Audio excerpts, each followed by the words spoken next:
ចាថ្ងៃនេះគេថាមានកម្មវិធីពីរោងចាទៅមកវិល័យរោងបនប្រុសថារីចាហើយនេះគឺជាទស្សនិកជនហាងជាប់ពាក្យចាតែហាងជាប់ពាក្យចាកំពុងបែបបន្លែអរ៉ៃណែនិយាយទៅខ្ញុំថ្ងៃពេលតែមួយថ្ងៃខ្ញុំប្រើបានពីកម្មវិធីចាអាចឆ្លាញ់អាធា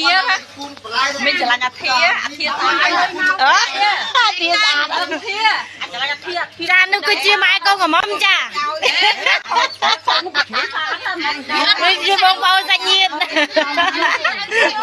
ទៅមកពី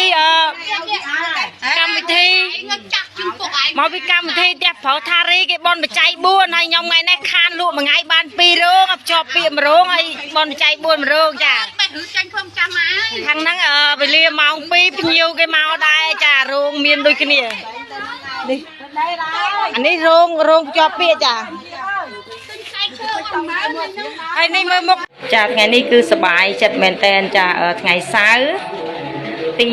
3ខែ5ឆ្នាំ2025ខ្ញុំសូមធ្វើវីដេអូនេះបង្ហាញថ្ងៃនេះគឺភ្ជាប់ពាក្យក្មួយស្រីរបស់ខ្ញុំពេលព្រឹកចាថ្ងៃនេះដូចគ្នាពេលព្រឹកបនបច្ច័យ4ផ្ទះក្មួយអញ្ចឹងជួយខាងនោះរួចរាល់ហើយម៉ោង11គឺគេចប់ទៅធ្វើពីព្រឹកមកព្រឹកថ្ងៃត្រង់ចប់អញ្ចឹងណា